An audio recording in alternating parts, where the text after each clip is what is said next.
ne sais pas si j'ai plusieurs images, mais il y en a une qui me marque tout le temps. Quand j'étais tout petit, j'habitais à Théoul-sur-Mer, donc près de Cannes, et on avait un petit cabanon à la Napoule.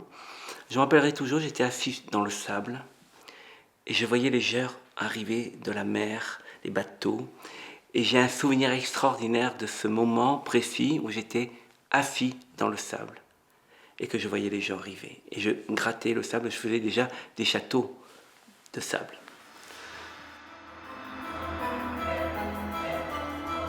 Alors, je ne sais pas, on ne peut pas dire, mais je pense que j'étais très sage. Je devais être un enfant sage, espiègle, certainement, mais très sage par rapport à mon frère, auquel on était un peu différents. On était un peu différents, mais mon frère était très sage aussi, mais simplement il avait d'autres d'autres choses à exprimer. Et moi, je pense que j'étais un enfant sage. Voilà, tout simplement.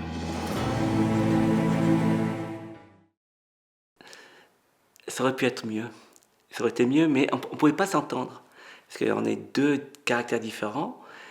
Et donc, l'un est taquin, j'étais taquin, mon frère un peu moins. Mon frère plus sur sa réserve. Et donc, on avait toujours cette relation force. Mon frère était fort, costaud, dur. Moi, j'étais plutôt dans la gentillesse, dans la réflexion, Je m'amusais en fait. Je m'amusais à taquiner. C'était un jeu pour moi. Voilà.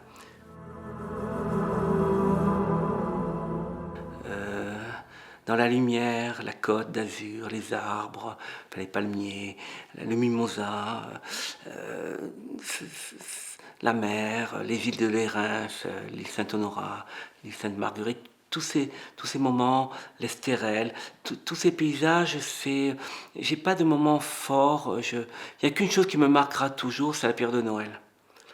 La période de fête, le mois de décembre, ce mois sombre, mais lumineux par la religion. Et j'ai des souvenirs extraordinaires qui m'ont marqué à vie pour les couleurs de Noël, les odeurs qui m'ont suivi toute ma vie. Et ces petites joies que l'on a à cette période-là, bien précise. Voilà. C'est un moment très très fort. Et c'est d'ailleurs, toute ma vie est portée sur cette période-là. Dans mon art, dans ma sculpture, ma peinture, mon écriture, je suis toujours dans le bonheur du mois de décembre. C'est là où je produis le mieux, c'est là où je suis le plus créatif, mais en même temps le plus malheureux. Parce on sait toujours qu'il y a toujours l'autre côté. Le côté où on rêve et en fait on n'a pas ce que l'on veut. Donc on pleure, on est dans la peine. Mais c'est une période très très forte aussi.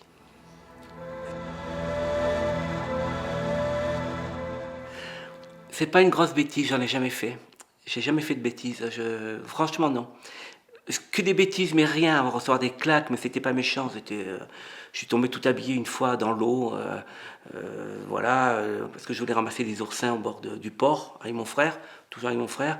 Et mes parents ils nous avaient habillés, parce que le dimanche on allait forcément à la messe, et on était toujours bien habillés avec la cravate, le costume. Et ma mère ce jour-là, elle avait acheté un manteau en peau, je me rappelle, et des chaussures neuves, et c'était vraiment, voilà. Et j'étais tombé habillé entièrement.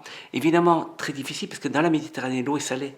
Quand tu sors de l'eau, tu abîmes tes vêtements et les bottes, elles étaient pourries avec le sel. Et rien que ça, c'était terrible. Mais ça, c'était une petite anecdote d'hiver. J'en ai fait une que j'ai regrettée. C'était pas méchant, mais c'était dangereux. C'était pas grand-chose. Je crois que dans la vie, on a besoin de se faire remarquer. Et on se fait remarquer des fois avec pas grand-chose. Je me rappelle, je devais avoir 15 ans, à peu près. J'ai mes parents qui étaient dans une chambre. Et maman était remariée, donc j'avais un beau-père. Et mon beau-père, il était dans la chambre et je voulais lui faire une blague, une blague idiote. J'avais pris un tendeur de vélo et j'avais accroché le tendeur vélo à la poignée et à l'entrée pour accrocher la clinche, comment dire, la poignée. Et en fait, quand il ouvrait, la porte se revenait contre lui. C'est-à-dire, en fait, il ouvrait la porte, et il ne pouvait pas ouvrir la porte, elle revenait tout le temps. Je ne sais pas pourquoi j'ai pensé ça. La seule chose, c'est que mon beau-père était assez costaud, il a ouvert la porte entièrement, il a mis sa tête, et ça lui a jeté la porte contre la tête, il a été assommé. Et ma mère a demandé pourquoi j'avais fait ce genre de conneries. Et en fait, j'ai dit, je ne sais pas pourquoi. Je ne sais pas pourquoi, si je voulais m'amuser en fait. Voilà, un jeu idiot auquel j'aurais pu faire très mal. Ah oui, complètement. Ah oui, je voulais être dessinateur. Je voulais faire du dessin publicitaire. C'était tout nouveau, ça sortait aux États-Unis. C'était déjà existant, ces grands panneaux, mais en Provence, dans la Méditerranée, on commençait à avoir des panneaux publicitaires. Et je voulais faire du dessin. Je voulais rentrer dans une école. Mais j'avais pas un niveau scolaire très très élevé, et à l'époque on prenait un niveau pratiquement d'ingénieur. Moi j'étais plutôt un artiste, un rêveur, voilà. Donc j'avais pas les facultés suffisantes pour pouvoir rentrer dans une école. Et mes parents ne le voyaient pas trop non plus. Ma mère elle n'était pas très sensible à ce genre de choses. Mon père s'en foutait. Donc quelque part on m'a dirigé sur autre chose. Enfin, on m'a demandé si je voulais faire autre chose. On m'a pas dirigé et j'ai choisi un autre métier. Mais au début, c'était le dessin et la peinture, c'est clair. Alors, maman, maman, elle a eu tous les métiers. Maman, c'est une femme extraordinaire. D'abord, elle a épousé mon père, qui était photographe. Donc, elle avait 20 ans, mon père avait 40. Donc, maman, elle est arrivée sur la Côte d'Azur, comme ça, une petite rêveuse, une jeune femme de la Picardie. Et donc, mon père l'a encouragée à faire son métier. Donc, maman, elle a été photographe. Donc, elle a été pendant 10 ans, 12 ans exactement, photographe. Après, elle a divorcé, évidemment. Mais, enfin, évidemment, je sais pourquoi, mais elle a divorcé quand même. Et c'était son premier métier. Et maman, elle a fait énormément de métiers. Elle a été extraordinaire. Elle a créé un magasin de presse quelques années après. Elle a créé un restaurant. Elle était cuisinière, très bonne cuisinière. Et après, elle a fini sa carrière professionnelle avec un magasin de jouets. Donc, elle a recréé un magasin de jouets. C'est elle qui l'a créé. Elle a chaque fois créé quelque chose. Et elle a toujours très bien réussi. Simplement, elle a réussi, mais elle n'a pas gagné d'argent. Parce que c'était comme ça.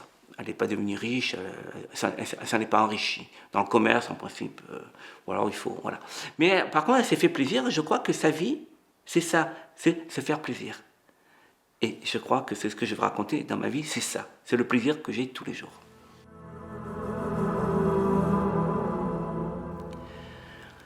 Alors, c'est un peu difficile de dire, je ne sais pas, je ne peux pas dire. La seule chose que je crois, c'est qu'ils m'ont laissé de la liberté.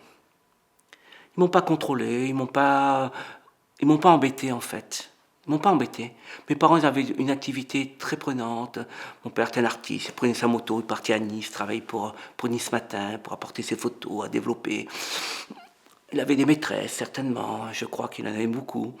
Et c'était un homme qui était très, très indépendant, très libre. Ma mère laissait faire, elle devait trouver son compte.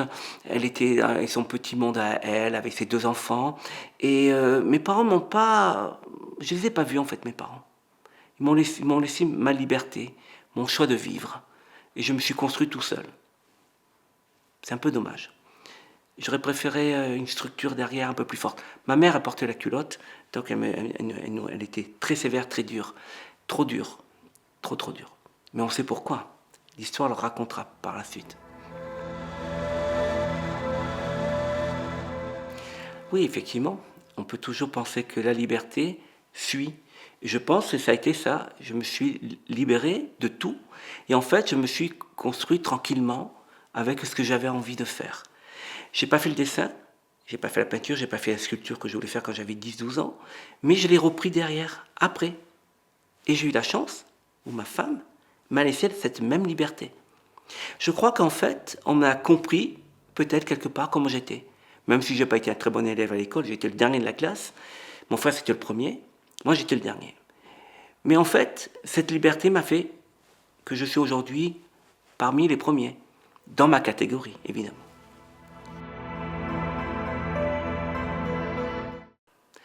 Alors non, parce que non, je suis quelqu'un je suis véritablement un épicurien et j'aime tout.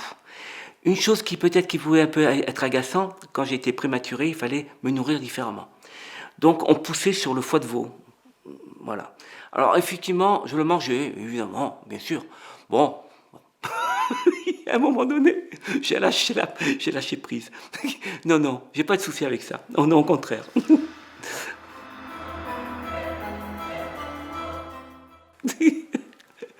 Alors, j'étais dernier de la classe tout le temps. Parce que quand je suis dyslexique, donc j'avais ce problème d'écriture, de parler. Je bégayais, je zozotais, j'avais beaucoup de défauts. Et en fait, les profs à l'époque, les instituteurs, c'était les instituteurs, ils voyaient un enfant handicapé en fait, parce que j'écrivais à l'envers. Donc on ne pouvait pas comprendre pourquoi on pouvait écrire à l'envers. Donc on me laissait au fond de la classe, on ne venait pas vers moi. Ni pour les maths, je calcule à l'envers, je suis bon en rien. Simplement, je suis bon à ma façon, et j'y arrive très bien. Simplement que j'ai mes méthodes à moi. Le comptable me dit, je ne sais pas comment tu fais. Et quand j'écris un bouquin, je me demande pourquoi j'écris un bouquin, comment je fais. La difficulté, j'écris à l'envers, je remets tout à l'endroit. Tout la force. On a plus de force en faisant comme ça. Je pense, il faut être doué aussi quelque part pour pouvoir réussir à faire ça. Et ça, c'est ma grande force. C'est l'handicap n'est plus au fil du temps. Et plus les années arrivent, et plus j'apprivoise cet handicap. Et je l'ai apprivoisé tout seul. Parce qu'aujourd'hui, un enfant qui a le même problème, on va le mettre dans une école, où on va prendre un professeur, on va aller chercher un technicien du langage, et un orthophoniste, et on va l'aider. Il va s'en sortir assez rapidement. Comme un cheveu sur la langue, en 3-4 séances, on peut enlever un cheveu sur la langue. Moi, je l'ai gardé toute ma vie. Voilà. Donc, je l'ai diminué, mais avec une force terrible. Il fallait que je travaille. Et c'est pas plus mauvais, parce que quelque part, on est obligé de faire avec et de grandir. Ah oui, complètement.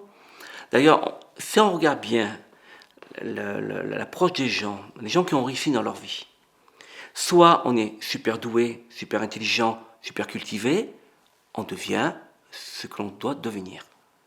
Mais la plupart des gens qui ont réussi, je le vois, que ce soit dans l'art, surtout dans l'art, mais même dans la politique. Les gens qui réussissent, c'est souvent ils sont nuls dans beaucoup de choses, mais à un point on ne peut même pas imaginer. Et les petites choses qu'ils sont capables d'aller chercher, d'aller trouver, ils s'élèvent avec ça. Et comme ils souffrent, il faut qu'ils s'élèvent encore plus. Et plus ils vont, et plus ça monte. Et comme par hasard, ils sortent du lot.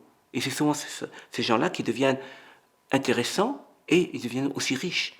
Mais ça ne veut pas dire qu'on devient intéressant, qu'on devient riche non plus. Hein. Moi, je ne suis pas riche. J'aime l'argent, mais je ne suis jamais riche. Je vis d'art. Alors donc, quand on est artiste, on jongle tous les jours, plus ou moins. Non, je suis né à Cannes. J'ai vécu à Théoule-sur-Mer. Et l'activité de mes parents, c'était à la Napoule, sur un rocher. Ça s'appelle ça un rocher. C'est en face du château de la Napoule, avec un panorama exceptionnel. Et ils avaient un petit cabanon et c'était leur QG. Ils travaillaient là. C'était un business très très particulier, mais un business extraordinaire. Mon père, il avait beaucoup d'idées. Ou mon père ou ma mère, j'ai jamais su si c'était mon père ou ma mère. Mais il avait beaucoup d'idées pour gagner de l'argent. Avec rien, gagner de l'argent. Et ça, je trouve ça extraordinaire. Et si je tire des fois d'eux, c'est parce que j'ai regardé, j'ai vu inconsciemment ce qu'ils faisaient. Tout n'était pas extraordinaire, hein. Évidemment. Mais bon, ça allait. Ça se faisait dans les années 50. Alors, j'ai vécu jusqu'à l'âge de mes 12 ans. Après, il y a eu un divorce. Et là, il y a eu une cassure terrible. La seule chose que nous avons eue, c'est que nous avions eu un beau-père qui était extrêmement gentil, charmant, et qui aimait notre mère. Et qui ne nous a pas ignorés. Et ça, c'est quelque chose qu'on n'a pas su. Mon frère avait 10 ans, moi j'avais 12 ans. On l'a pas su, on le sait qu'avec le temps, qu'on avait une personne exceptionnelle, qui ne pouvait pas avoir d'enfant, évidemment, à l'âge où il avait rencontré maman.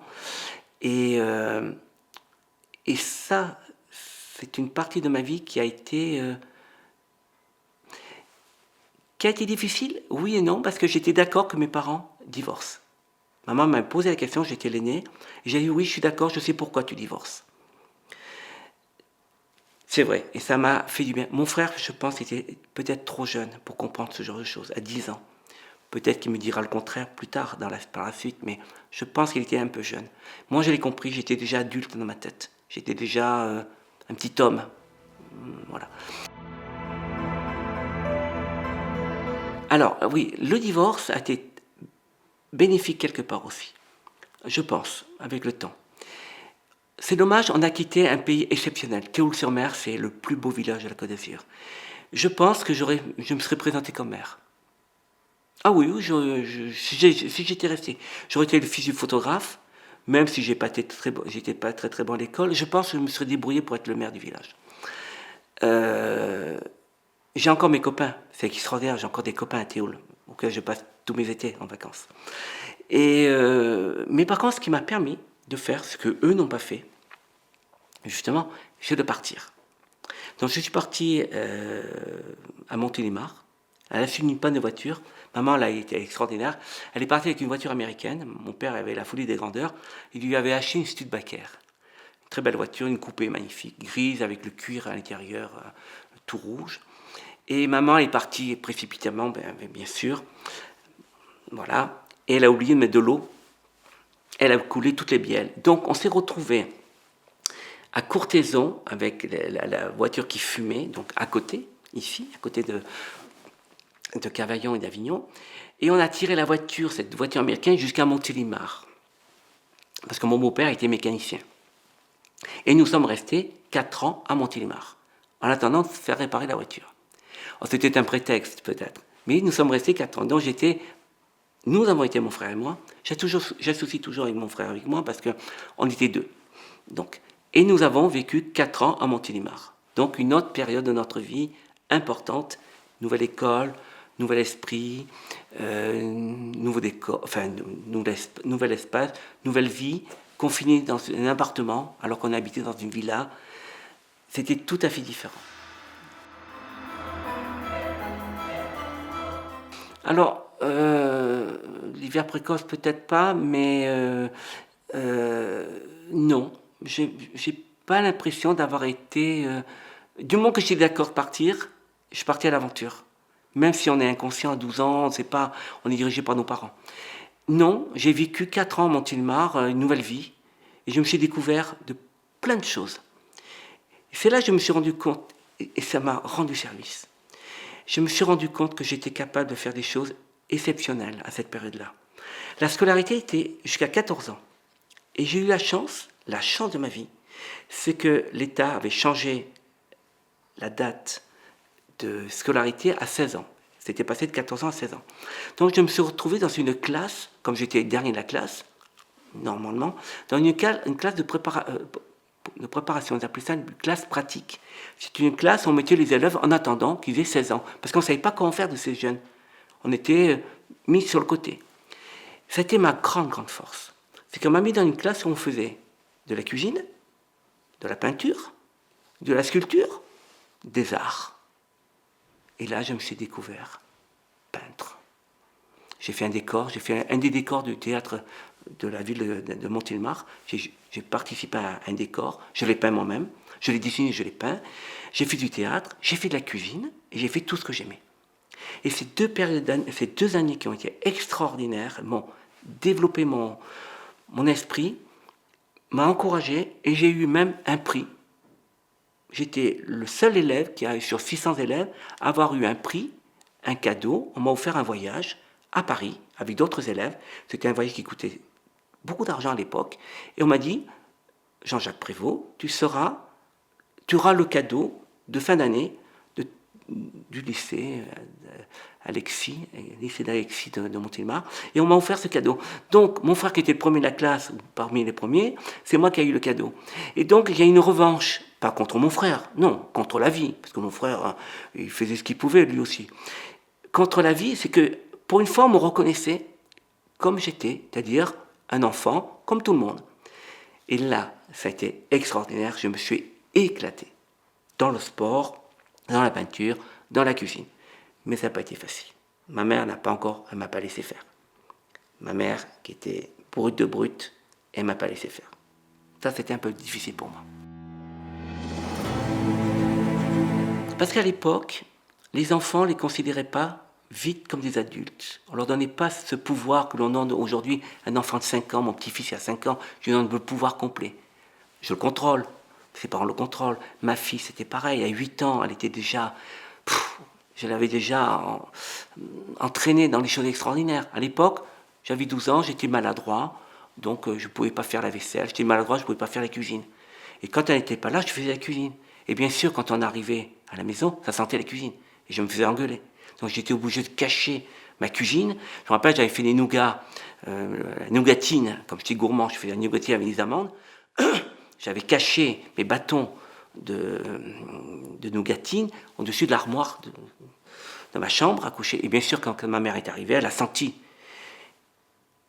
J'ai dit non, j'ai pas fait la cuisine, mais elle a bien vu. Elle a cherché après, et c'est là, l'idiotie de l'époque des parents, c'était le cas de ma mère, elle a pris les bâtons de nougat, elle les a trempés dans le vinaigre, elle les a replacés. Mais ce qu'elle ne savait pas, ma mère, c'est que le vinaigre était exauceur de goût.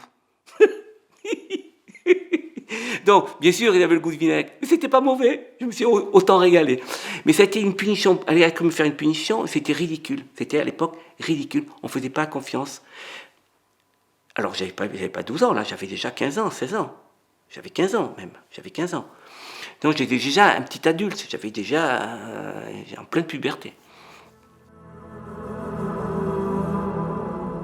Donc, il y a eu un choc émotionnel chez ma mère. Elle a perdu sa mère, elle était fille unique. Elle a perdu sa mère et son père, donc mon grand-père, Léon, qui a fait un peu du chantage. Je suis malheureux, je suis seul, ma fille vient me rejoindre et tout. Et donc maman, elle a pas fait un bon choix. À mon avis, elle n'a pas fait un bon choix. Mais elle a fait son choix. Elle est partie avec mon beau-père, qui lui était à fou amoureux.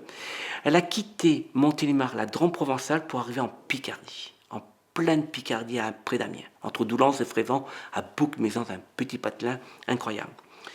Donc on s'est retrouvés dans la Méditerranée, à la Drôme provençale, dans le Nord-Pas-de-Calais et dans la Somme, avec le brouillard, le froid, avec les gens de là-bas.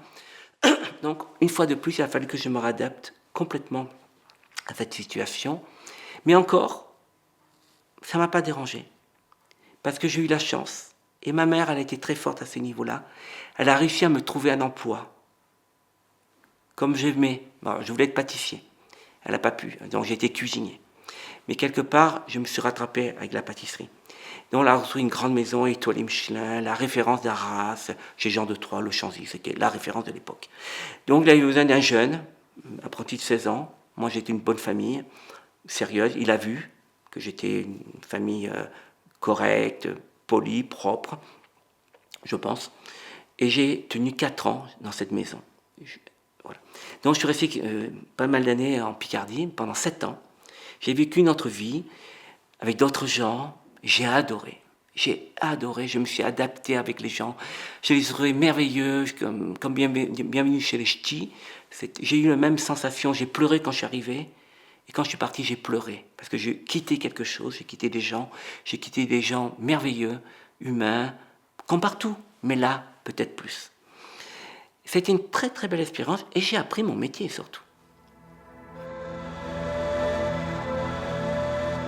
Je suis resté 7 ans, j'étais chef de cuisine. Alors j'étais chef de cuisine à Calais. Je suis resté 2 ans à Calais. J'avais trouvé une petite copine. Eh oui, après l'armée, on devient un homme. J'avais trouvé une petite copine auquel j'ai pas tenu. C'était un peu compliqué. Avec les horaires, l'amplitude des horaires, c'était un peu compliqué. Et puis c'était déjà très compliqué dans ma tête, déjà, pour plein de choses. Et je suis resté 7 ans. J'ai appris comment travailler, avoir de la rigueur. Beaucoup de rigueur. Alors j'avais de la rigueur de ma mère, fille de la campagne, rigoureuse. Mon père, il n'était pas là, donc mon père, je ne savais pas s'il était rigoureux. C'était un poète, un artiste, un philosophe. Donc je suis un peu dans son mouvement à lui. Je lui ressemble. Ma mère, c'était la rigueur, voilà. Donc j'ai vécu ça et ça m'a rendu service. Ça m'a aidé. Je crois que ça m'a aidé toute ma vie. Cette rigueur de l'horaire, cette rigueur de bien travailler, d'avoir des bons produits, respecter l'autre par rapport à tout ce qu'on peut imaginer. Surtout à cette époque, dans les années 70, on était encore, on sortait d'un côté religieux, on était des gens sérieux, très sérieux.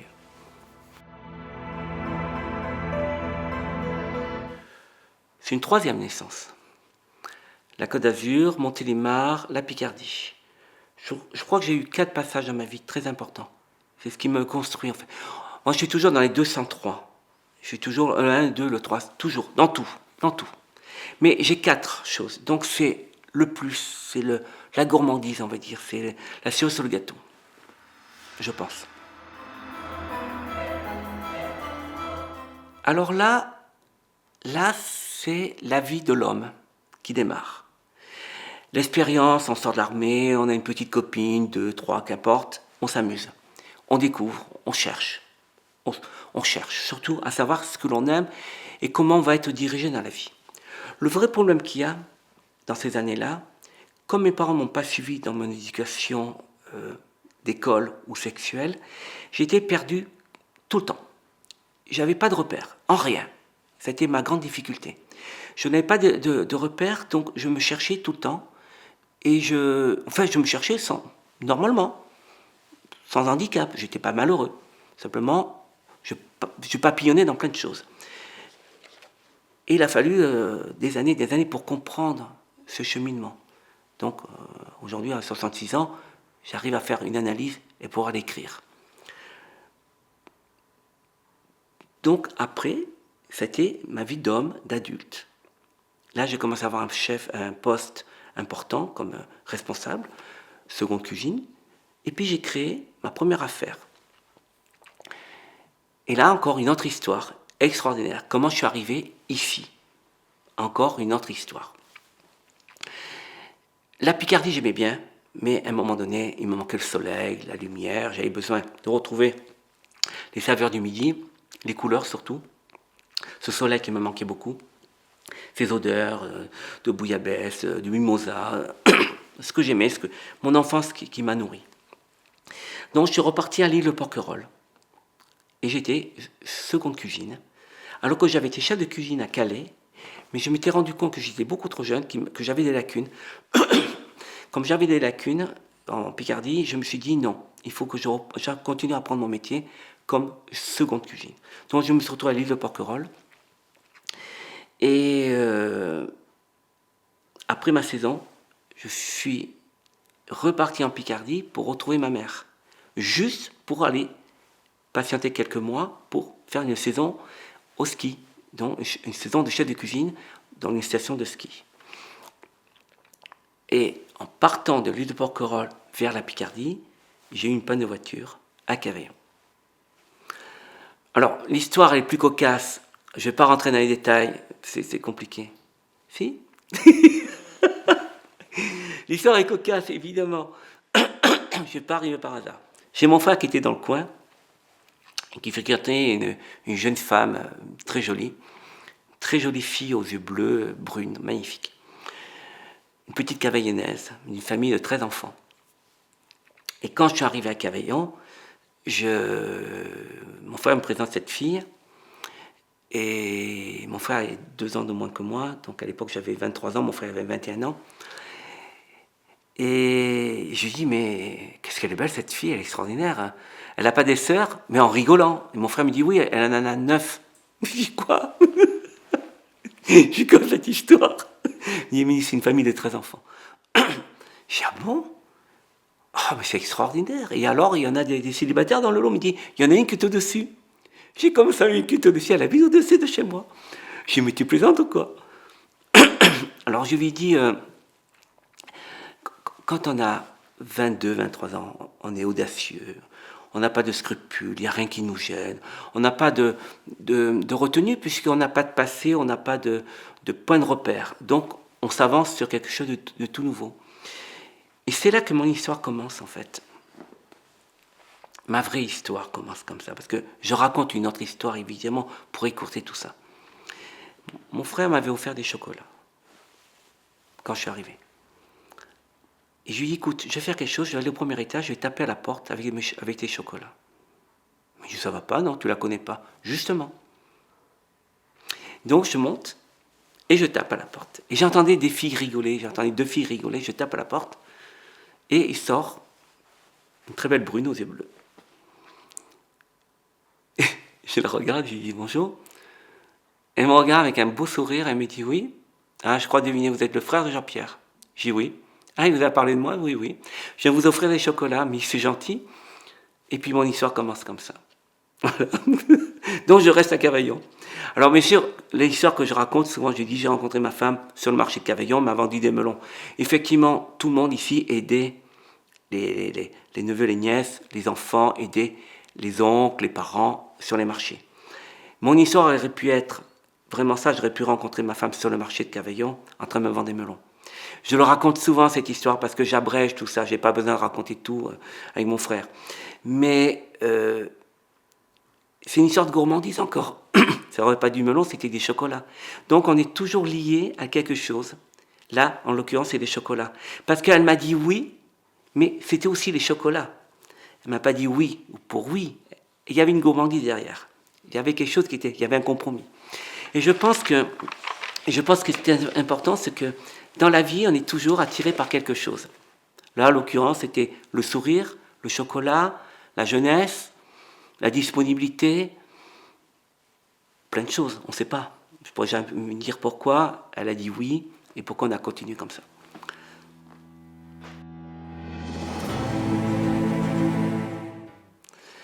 Alors, comme je n'ai pas été à l'école, je n'ai pas lu. Je n'ai jamais lu. Quand il fallait ouvrir un dictionnaire, c'était pour moi l'enfer. C'était pour moi trop dur, c'était trop écrit petit, c'était pas pour moi. C'était pas pour mon style. Donc il a fallu des années pour commencer à lire. Et je commence à lire depuis peu. Mais aujourd'hui, je m'éclate. On ne peut même pas imaginer comme je me régale et que j'apprends à écrire et à comprendre la grammaire, tout à comprendre. Et je me régale, mais on ne peut même pas imaginer comme je rattrape ce temps perdu. Je n'ai pas de littérature précise, mais j'aime l'art, j'aime le style, j'aime l'architecture. J'aime toute architecture, à partir des Égyptiens, des Romains, de notre période à nous, Louis XIII, Louis XIV, Louis XV, Louis XVI, Art déco, les années 70. J'aime tout ça. Je peux en parler facilement. C'est quelque chose qui me tient à corps. Donc, je lis ce genre de choses. J'écoute beaucoup. J'ai une mémoire sélective, donc j'ai une grande mémoire sélective. Il y a plein de choses que je ne me rappelle pas parce que je ne sais pas me rappeler. Mais par contre, si on m'intéresse, si on me parle des années 70, je peux raconter les couleurs, je peux raconter les styles. C'est assez facile pour moi. Et donc, je n'ai pas de lecture particulière. Vraiment pas. Je suis affreux de dire ça parce que je sais lire. C'est comme la musique, j'aime toutes les musiques. J'écoute de tout et je lis de tout. J'ouvre des bouquins et je lis ce qui m'intéresse, mais pas grand-chose, 3-4 lignes, ça me suffit, je me nourris. Et souvent, je reprends, j'ai toujours mon cahier, tout le temps mon cahier, très important, et je note.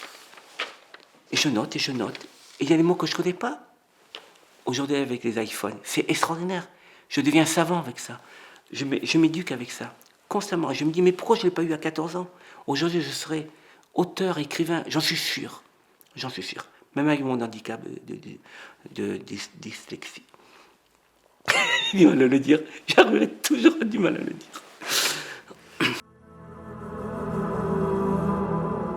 Non, il y a des artistes. Par exemple, j'aime Picasso. Je suis porté par l'art de Picasso et par Salvador Dali. Alors, deux choses tout à fait différentes. Salvador Dali, c'était un illuminé. Il dégage un esprit, sa folie, tout ce qu'on peut imaginer. Picasso, c'est un autre homme qui a essayé. Moi, je préfère Picasso. En toute modestie, je pense que je ressemble plus à Picasso qu'à Dali. Picasso, il a quelque chose d'extraordinaire. Il est doué, évidemment, il a fait un figuratif extraordinaire, il fait des portraits, il a été très fort. À un moment donné, il a essayé de comprendre comment il pourrait faire différemment, rentrer dans cet art des années 20-30. Et il a appris, et j'adore les gens qui apprennent, il a appris quelque chose, il a montré après quelque chose, parce que c'est lui qui a montré. Et j'essaie de me rappeler le cubisme. Voilà, je cherchais. Et en fait, j'aime beaucoup ça parce que j'adore les gens qui ce sont des intellectuels. Ils vont chercher à comprendre, ils vont grandir. Alors les gens qui sont ultra doués, qui vont travailler comme ça. Salvatore Dali était doué. Euh, C'était incroyable. Il y a une force dans la nature incroyable. Et il arrivait à sortir des trucs incroyables. Il est mort fou parce que c'était sa vie. Et on le voit dans sa peinture, forcément. Et quand on sait comment il est mort, à la fin, c'est terrible. Picasso, non. Picasso est extraordinaire. Il a profité des femmes, il a été intelligent, c'est un grand homme, hein, je trouve. Picasso est un grand homme. Mais il n'y a pas que Picasso. Hein. On peut parler de Boudin, on peut parler de Mathieu, on peut parler des impressionnistes, on peut parler d'autres choses. Toutes les périodes ont été fortes. Et chaque fois, je peux en parler un petit peu parce que quand je vais dans une exposition de peinture, quand je vais en Normandie, en Bretagne, qu'importe, je rentre dans les églises, je rentre dans les musées et j'achète un petit bouquin. Et chez moi, j'essaie de comprendre comment cet homme a vécu, quelles sont ses expressions, quels sont ses amours, parce que tout est lié à l'amour, forcément. Rien ne fait sans amour. Mais ça, je pourrais en parler de l'art. Je pourrais en parler. Par exemple, dans mon restaurant, j'invite souvent des artistes à exposer. Pourquoi je les invite? Pour deux raisons. Une, ça me fait un échange très intéressant. Deux, j'apprends à comprendre aussi comment ils déploient leur art. Il m'arrive de temps en temps de dire non à un artiste. Alors je suis courtois, je lui dis pas je te veux pas. Je lui dis c'est pas la période, il me faut des grands formats, tu n'as pas les formats qu'il faut. Et j'ai toujours un prétexte pour pas qu'il vienne. Parce que je sens dans cet artiste quelque chose qui me gêne. Et si ça me gêne dans mon restaurant, ça va me gêner pour travailler. Mais si moi je le ressens, les clients qui sont assis pendant 2h30 ou 3 heures, certains d'entre eux vont ressentir la même chose que moi. Donc un mal-être. Et le mal-être, je le trouve chez les gens. Je donne un exemple très simple. Je ne te donne pas de nom, évidemment. Un jour, je rencontre une fille extraordinaire dans un mariage. Et on ne me l'avait pas mis par hasard. On me l'avait mis en face de moi. Et bien sûr, on se rencontre, on essaie de se connaître. Et j'apprends qu'elle est peintre dans cette région, très belle région, moi je peux dire à Cassis. Et je dis, ah bon, qu'est-ce que fait? Elle m'explique, je dis, ah oui, pourquoi pas. Moi, j'ai jamais exposé chez moi des marines contemporaines. Elle me dit, ben, allez sur Internet et vous allez voir des choses. Alors, je dis, extraordinaire, venez me voir, extraordinaire. Je dis, ok, vous exposez chez moi.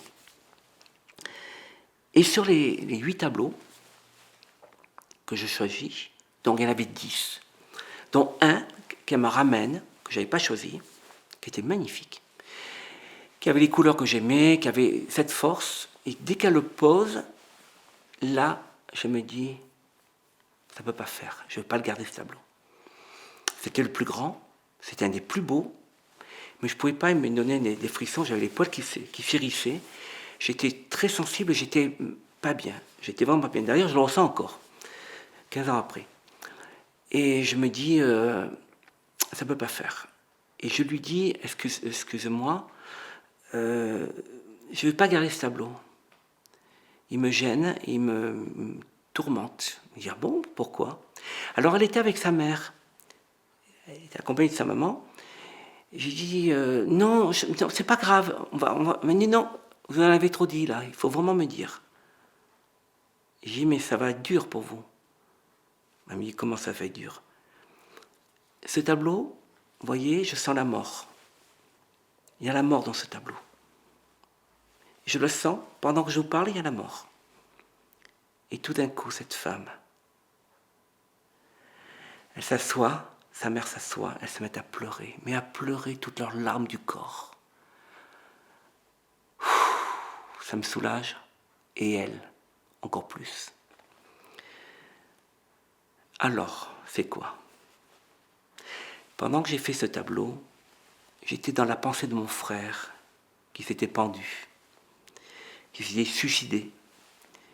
Donc, ma mère et moi, on est dans cette peine depuis toujours. Et cette période-là, vous l'avez ressentie dans ce tableau. J'ai dit, mais vous savez, madame, je ressens tout dans les tableaux. Et les gens qui sont sensibles ressentent tout dans mes tableaux à moi. Quand je peins, tout. Et je peux vous dire que j'entends des choses incroyables. Mais des choses incroyables. Et même dans la graphologie, quand j'écris, les gens savent comment je suis. Donc je ne peux pas me cacher derrière mon écriture. Je suis comme ça. Ma peinture, je suis comme ça. Vous êtes comme ça. Lui, il est comme ça. Et on devine les gens à travers l'écriture, à travers la peinture, à travers la sculpture. Et je peux facilement aujourd'hui analyser une personne qui arrive chez moi, ou quand je vais dans une exposition à Paris ou quelque part ailleurs, et comme Michel Basquiat, qui était grand peintre, enfin un grand peintre, oui, des années 2000. Il est mort très jeune, à l'âge de 22 ans, d'une overdose, et qui a exprimé son talent. Et là, c'est pareil, pour une fois que je vais voir son exposition, je monte à Paris, j'avais lu dans le journal, vous en sortirez différent. Vous allez rentrer, vous en allez sortir. Oh, mais j'ai bafouillé, c'est pas très bon ça. C'est pas grave, tu comprends. Donc, j'étais voir Jean-Michel Basquiat une fois, et on m'avait dit, j'avais lu, vous verrez, quand vous allez rentrer dans cette exposition, vous allez en sortir différent. Je dis, comment je peux en sortir différent? On ne peut pas sortir différent d'un artiste. Il faut vraiment qu'il nous choque, qu'il nous étonne. Et en fait, oui, je suis rentré, je n'ai pas senti tout de suite ce qu'il voulait montrer, et je suis resté pendant une demi-heure à comprendre. Et tout d'un coup, je vois arriver Sieff, qui est une femme extraordinaire, c'est la femme, une grande photographe, qui est la femme de Sieff, qui était décédée quelques années auparavant. Elle est photographe, et elle me dit, tu comprends quelque chose là-dedans? J'écoute, je ne peux pas comprendre ce qui se passe. D'habitude, je rentre, et la personne qui était à côté d'elle me prend par la main, me dit, viens, je t'amène, on se met devant un tableau. Et je me mets devant ce tableau, il me dit, tu regardes ce tableau, tu essaies de rentrer dans ce tableau. Et tout d'un coup, évidemment. Et tout d'un coup, l'exposition, elle est rentrée. Je suis rentré là-dedans. Évidemment, il y avait une seule signature, et la signature était pour tout le monde. Donc quand on veut rentrer dans l'esprit de quelqu'un, on peut le faire, à condition qu'on ait l'envie de le faire. Et un peu de sensibilité, ou beaucoup de sensibilité.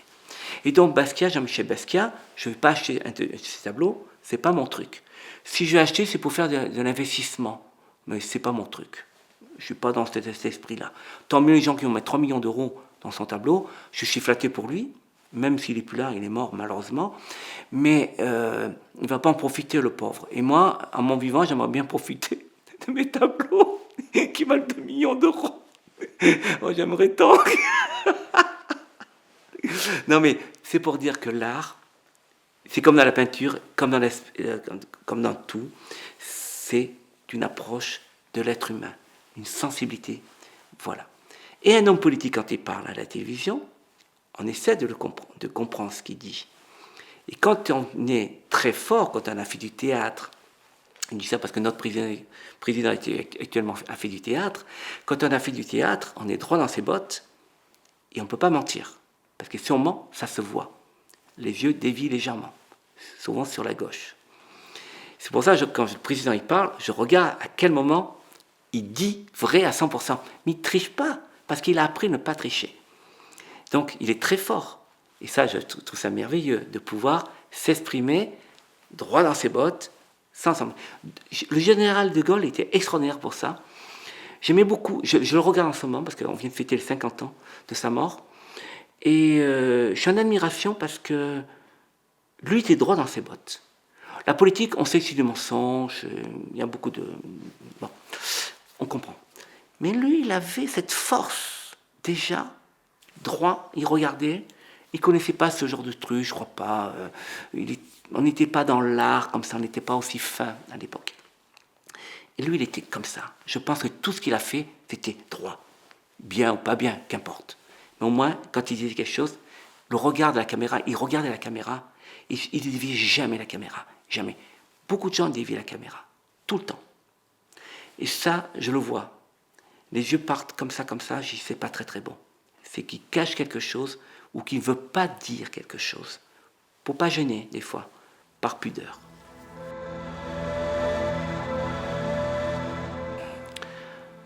L'art, c'est...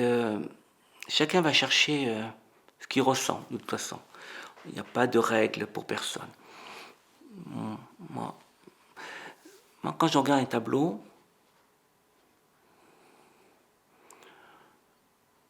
j'essaie de comprendre ce que la personne a voulu exprimer. Ce que je disais encore tout à l'heure, j'essaie de comprendre. Je vais plus loin, en fait je vais dans son cerveau, je vais à travers le miroir, c'est-à-dire je vais de l'autre côté. J'essaie de me mettre à sa place, qu'est-ce qu'il a voulu exprimer. Et ça, c'est ça qui est extraordinaire, que ce soit des impressionnistes ou autres. Il y a... Il y a tout dans la couleur, dans la technique, dans la force, dans l'épaisseur de la peinture, dans le vernis, dans la profondeur. Les fonds marins m'impressionnent, cette profondeur, on voit le fond comme ça, comment on peut aller là-dedans. C'est extraordinaire. Donc chaque fois, j'essaie de comprendre comment cet artiste a voulu exprimer, qu'est-ce qu'il a voulu nous donner en échange, qu'est-ce qu'il a voulu nous montrer. Qu'est-ce qu'il a voulu nous montrer? Et ce qu'il a voulu surtout nous étonner. C'est ça surtout. Et je pense que tout peintre, comme il exprime quelque chose, il veut nous étonner, montrer qu'il est capable de montrer quelque chose. Mais c'est difficile, c'est un sujet énorme, on peut pas, il faut prendre 3 tableaux et mettre 10 personnes devant et chaque personne explique le tableau. Et ça c'est extraordinaire, parce qu'il n'y aura jamais la même explication, forcément. Mais la question elle est intéressante, il faudrait l'approfondir.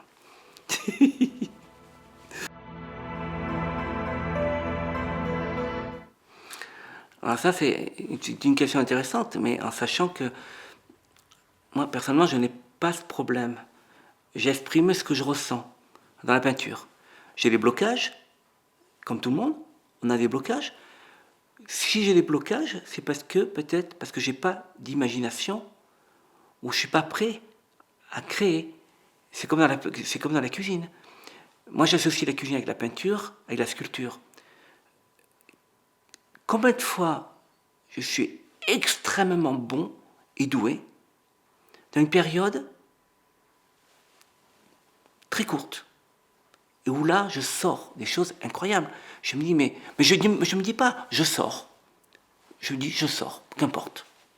Et puis, une autre période où tu n'as aucune imagination, tu passes à autre chose. Et c'est pas plus mal à la limite. C'est pas plus mal. Parce que si c'était tout le temps de la créativité, tu deviendrais fou. Fou. Parce qu'il n'y aurait pas autre chose à côté. Pas d'autres barrières, pas d'autres regards sur la personne avec qui tu vis.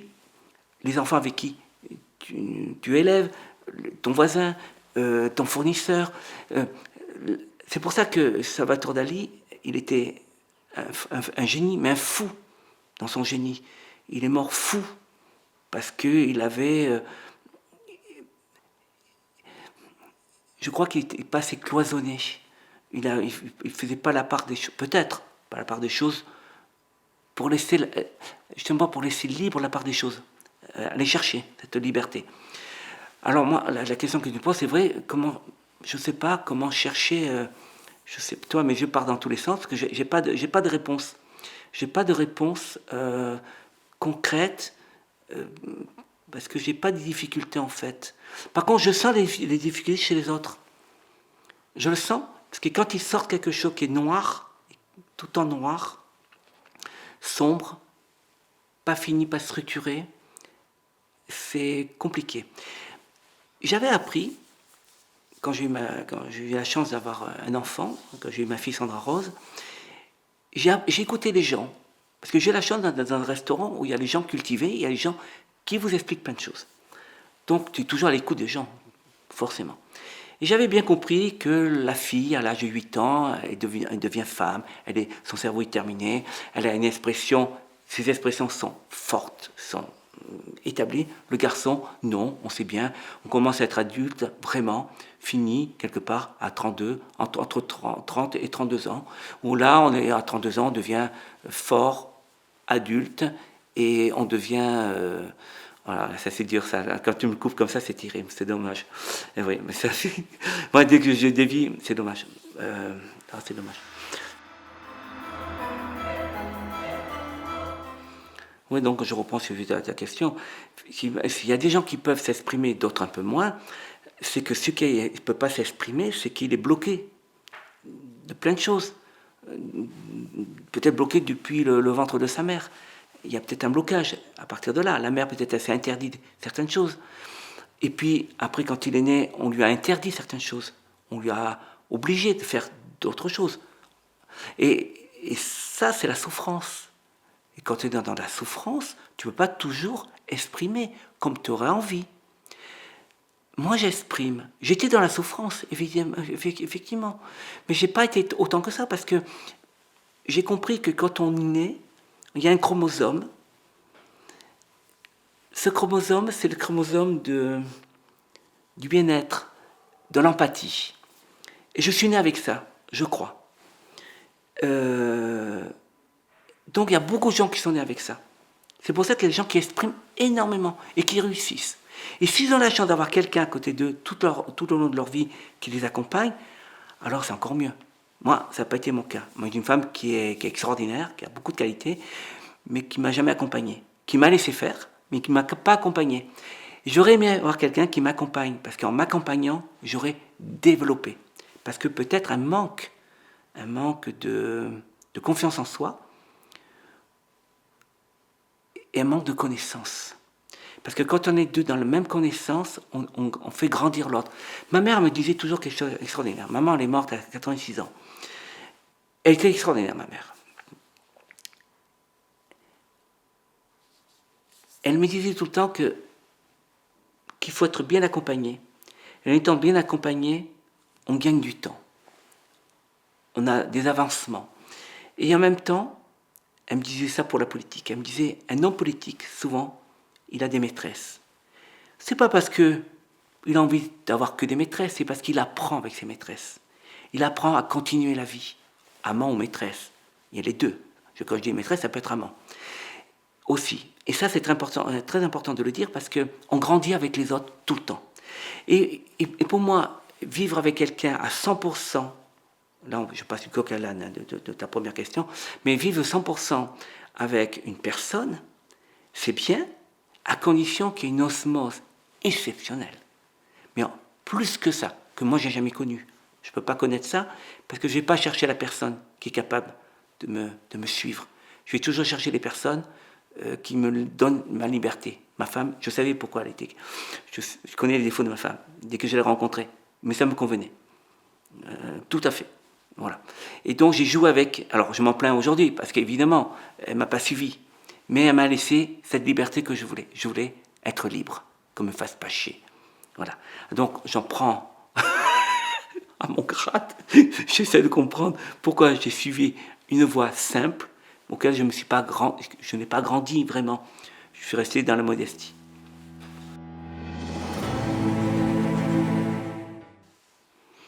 Alors les 500, c'est le fondement de notre éducation. Si on n'a pas ça, du moins s'il manque un élément, on marche un peu boiteux. Peut-être. Peut-être que non. Mais peut-être. La chance que j'ai, là je vais parler personnellement, c'est que j'ai les 5 sens. Je les cultive tous les jours. Et ça, c'est pas rien.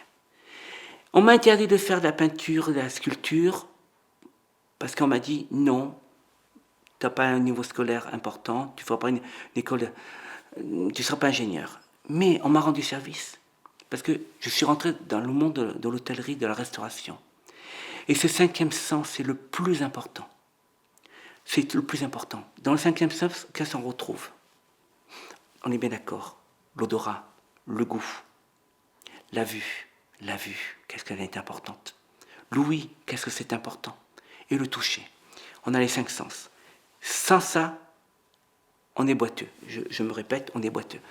Et moi, je cultive les 5 sens. Quand je dessine, je mets des fois, il y a une couleur, je mets une odeur. Vraiment. Et quand je fais de la pâtisserie, de la cuisine, je le transmets dans une image de peinture, de dessin, de forme. Et tous les artistes, pâtissiers, cuisiniers, souvent, ce sont des peintres. Bon, pas bon, qu'importe. Ce sont des peintres. Ils dessinent. On les voit souvent, ils dessinent. Ils mettent de la couleur. Mais tous les gens avec qui je me suis entendu dans ma cuisine, j'ai 50 ans de métier bientôt, je me suis toujours entendu avec des gens qui avaient l'art artistique, qui avaient cette fibre où on pouvait rentrer dans ce schéma, et je m'entendais bien avec ces gens-là. Les gens qui n'avaient pas cette fibre-là, je m'entendais aussi, mais pas de la même façon. Ils faisaient leur chemin, très bien, et moi je faisais le mien, mais des fois avec eux. Et je me suis souvent très bien entendu avec ces gens-là. Mais vraiment, vraiment. Et quand on est dans l'art, dans la sensibilité, on est aussi à fleur de peau, sensible au toucher. Le corps est sensible du pied aux cheveux. Et tout ça, tu le retrouves dans les 5 sens. Tout le temps, tout le temps. Même en faisant la cuisine, même en plumant un poulet, avec les poils du poulet. Quand tu le brûles avec le chalumeau, tu sens une odeur de poulet. Et quand tu te brûles là, avec l'appareil sur le fourneau, tu te brûles, tu sens tu sais, je rigole souvent, je sens le poulet, je sens le cochon. Et en fait, je rigole de ça. Mais en fait, tout est lié aux 5 sens, tout le temps, tout ce que tu fais dans ta vie. Et si tu es sensible à ce genre de choses, tu vas rentrer plus facilement à écouter les autres. Tu vas les regarder et les écouter. Et quand j'ai un message à passer, ça m'arrive des fois de dire « pardonne ». Comprends, tu souffres là. Pourquoi tu souffres? Parce que tu ne pardonnes pas, parce que tu n'as pas compris l'autre. Tu préfères pleurer, souffrir, et que de regarder l'autre, de pardonner. Un langage comme ça, je n'avais pas à l'âge de 30 ans, ni à 40. J'ai commencé à le comprendre à 50 ans. Et plein de choses comme ça qui m'arrivent tous les jours, mais tous les jours. Alors, est-ce qu'on va appeler ça la sagesse? Ce n'est pas la sagesse, c'est l'apprentissage de la vie.